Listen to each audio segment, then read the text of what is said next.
តោះឥឡូវយើងជួបគ្នាវីដេអូបន្តទៀត limit លើគូឲ្យបាទ limit នេះគឺ limit ដែលគេទៅរកដកផាយលើ4នៃតង់សង់ x ដកជាមួយនឹង5គុណជាមួយនឹងកូតង់សង់ x ចែកជាមួយនឹង sin 2x ជាមួយដំណោះស្រាយជាមួយគ្នា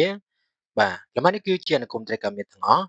ដំណោះស្រាយគឺយើងគ្រាន់តែចំនួនលេខចូលបាទនេះគឺជាគេបានអញ្ចឹងតង់សង់នៃ x ចំនួនដោយដកផាយលើ4ដក5គុណជាមួយនឹងកូតង់សង់នៃដកផាយលើ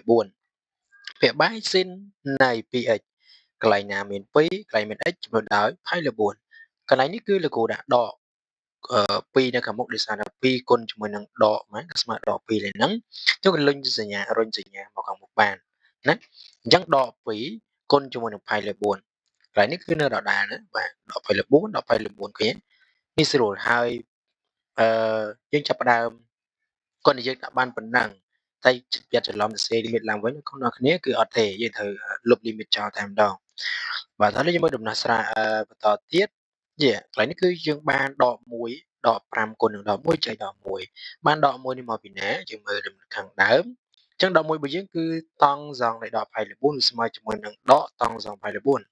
អញ្ចឹងតង់សង់ផាយលើ4គឺស្មើជាមួយនឹង1គុណញាដកចេញដក1ណាចេញដក1នៅកន្លែងនេះអញ្ចឹងដកនៅដក5ដដែលដក1បាននៅពីណាដែរដក1បានពីកន្លែងនេះ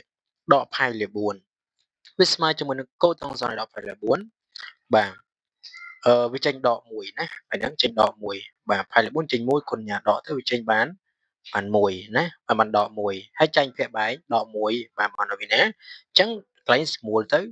2ផាយលើ4ស្រួលលេខ2ចោលសល់ផាយលើ2អញ្ចឹងស៊ីននៃដកផាយលើ2វាចេញដក1តើណាស៊ីននៃដកផាយលើ2ស្មើជាមួយ3ផាយលើ2បាទអញ្ចឹងចេញដក1បន្តមកទៀតយើងមើលទៅលើកន្លែងនេះចាប់ដើមចូលដល់ប្រមាណនាទីតែម្ដងណានាទីគឺងាយស្រួលទេពេលតែយើងធ្វើដល់ចប់ហើយយើងត្រូវប្រុងប្រយ័ត្នទៅទៅនឹងការបូកដកលេខបាទបើសិនជាយើងចេញជាចម្លើយលេខប៉ុណ្ណឹងហើយជាងគណនាខុសអាហ្នឹងគឺយើងស្ដាយបាទស្ដាយបន្ទុករបស់យើងណាអញ្ចឹងយើងគណនាទៅយើងគិតចេញពីក្នុងវងកញ្ចក់មុនកន្លែងណាមានវងកញ្ចក់យើងមើលទៅលើវាដកគុណជាមួយនឹងដកចេញបូកអញ្ចឹងគ្រូបានដក1ទៅដដែលដកគុណនឹងដកបានបូក5ចែកជាមួយនឹងដក1ភាគ3ដដែលហើយយើងគណនាទៅគេដក1បូកជាមួយនឹង5គឺចេញជាមួយនឹងដក1ហើយសំទោសគឺចេញជាមួយនឹងបូក4បូក4ចែកជាមួយនឹងដក1បូកចែកនឹងដកចេញដក4ចែកនឹង1ចេញ1ណា1បាទម្ដងទៀតហើយដក1ដដែលដកគុណនឹងដកបានបូក5គុណនឹង1បាន5គណនាទៅដក1បូក5វាចេញបូក4ព្រោះយកសញ្ញាទៅតាមលេខធំជាងបូក4ចែកនឹងដក1ចេញដក4បាទហើយជាចម្លើយដូចនេះចុងក្រោយគឺស្មើជាមួយនឹងដក4ណាបាទ limit របស់យើងគឺសេមក